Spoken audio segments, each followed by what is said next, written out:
Good morning students. आज हम चर्चा करेंगे पूर्ण मानव या होमो सैपियंस की। आप लोग जानते हैं कि जो होमो सैपियंस, आज का मानव होमो सैपियंस कहा जाता है, उसका वैज्ञानिक नाम होमो सैपियंस है और इसे पूर्ण मानव भी कहते हैं। और ये जो होमो सैपियंस है आज से इसका जो आविर्भाव, आज से इसका 40,000 से लेकर 10,000 वर्षों के बीच का समय माना जाता है कि उस समय होमो सैपियंस का आविर्भाव हुआ। और ये जो होमो सैपियंस का काल है या आधुनिक मानव का काल है, ये बहुत ही महत्वपूर्ण है मानव के विकास की दृष्टि से।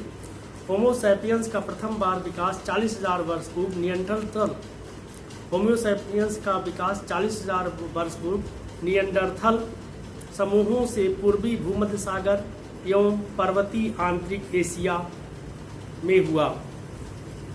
तो ये जो होमो सैपियंस या पूर्ण विकसित मानव है, इसकी परिभाषा करना अत्यंत कठिन है।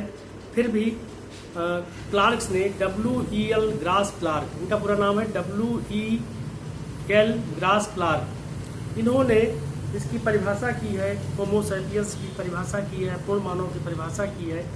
हालांकि इसकी परिभाषा देना बहुत ही कठिन है, पूर्ण मानव की या होमो सैपियंस परिभाषा देना कठिन है। तो इन्होंने जो कहा है उसके आधार पर होमो सैपियंस या पूर्ण विकसित मानव वह है जो कि चमड़े का रंग जिसके और बालों के रंग, अधरोष्ठों की बाहरी आकार तथा शरीर के विभिन्न अंगों की लोमस मतलब पिलोसिटी है कि स्थिति के संबंध में कुछ भी जानकारी हो सकती है।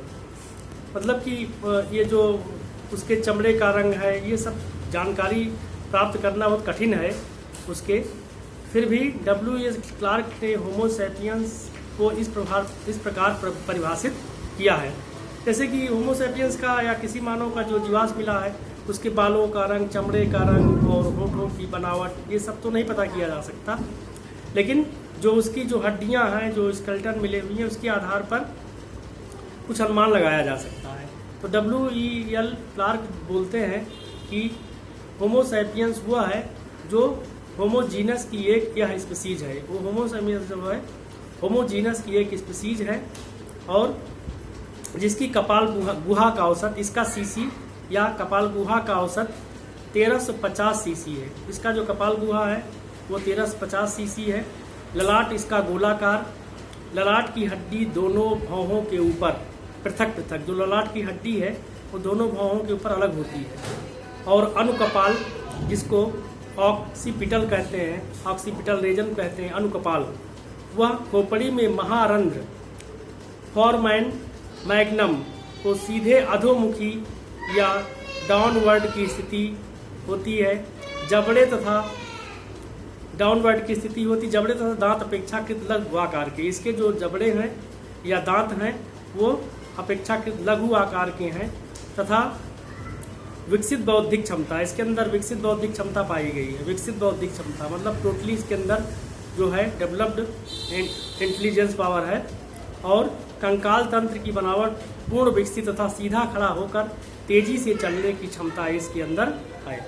मतलब क्लार्क ने जो परिभाषा दी है उसके अनुसार कि हम उसको होमो सैपियंस कहेंगे जो सीधे खड़े होकर चल सकता है और जिसकी सीसी या जो कपाल गुहा है उसका औसत 1350 सीसी हो तथा वो सीधे खड़े होकर चल सकता है और भौहों की हड्डियां दोनों अलग होती हैं, कपाल पे अलग होती हैं। ये उसकी खासियत है या उसकी विशेषता है, लेकिन ये सभी विशेषताएं आज के मानव में भी नहीं पाई जाती हैं।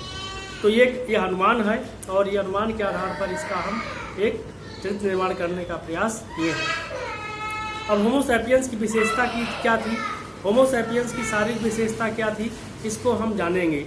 Physical characteristics of Homo sapiens, इसका कद लंबा था जो 180 सेंटीमीटर से लेकर 2 मीटर तक, जो 180 सेंटीमीटर से लेकर के 2 मीटर तक ऊंचा था। ये सीधा खड़ा होकर चल सकता था। उसका सिर लंबा, चेहरा विशाल था, नाक नुकीली थी तथा तथा जो ठुड्डी थी वो सुस्पष्ट थी। उसकी कपाल गुहा का औसत 1590 तक मिला है, 1350 से 1390 तक मिला है। विश्व की जनसंख्या उच्च प्राप्ति के नूतन काल में निरंतर बढ़ती जा रही है। जो विश्व की जनसंख्या है उच्च प्राचीनतम काल से ही वो निरंतर बढ़ती जा रही है, जिसके कारण होमो सैपियंस का बिखराव नवीन क्षेत्रों में भी पाया जाता है। अब होमो सैपियंस मानव की संस्कृति क्या है, इस पर हम चर्चा करेंगे। देखिए, अभी तक इसके पहले जितने भी मानव हुए हैं या होमो हुए हैं, उसमें होमो सैपियंस की जो संस्कृति है, कल्चर, वो सबसे ज़्यादा डेवलप्ड या प्रगतिशील रहा है। और ये मानव कला के क्षेत्र में तथा उपकरणों को बनाने के क्षेत्र में, पत्थर से बने उपकरणों को बनाने के क्षेत्र में तथा विभिन्न अन्य उपकरणों का प्रयोग इसने अपने जीवन में किया। होमो सैपियंस मानव की सांस्कृतिक प्रगति जो है, प्रोग्रेस जो है, वो पूर्ववर्ती मानव समुदायों की तुलना में विशेष रूप से उल्लेखनीय है। होमो सैपियंस ने अपने औजार एवं उपकरण बनाने के लिए पाषाण के अतिरिक्त हड्डी का भी इस्तेमाल किया, सींग या हॉर्न का इस्तेमाल किया, श्रृंग या एंटीलर्स का इस्तेमाल किया तथा हाथी दांत का भी इस्तेमाल किया। तो इस प्रकार होमो सैपियंस ने अपने जो पूर्वज थे उनसे सांस्कृतिक रूप से ज़्यादा प्रगति की। उसके अतिरिक्त अंतिम संस्कार के बारे में बात कर रहे हैं। होमो सैपियंस किस प्रकार अंतिम संस्कार करता था, तो इस समय भी दफनाने की प्रथा मिलती है, लेकिन दफनाने की प्रथा के साथ साथ व्यक्ति को के साथ जो उसकी सामग्री है, जैसे उसके आभूषण हैं और उसके जो और भी चीज़ें अस्त्र थे, उसके दफनाने के समय ही उसको में गाड़ दिए जाते थे।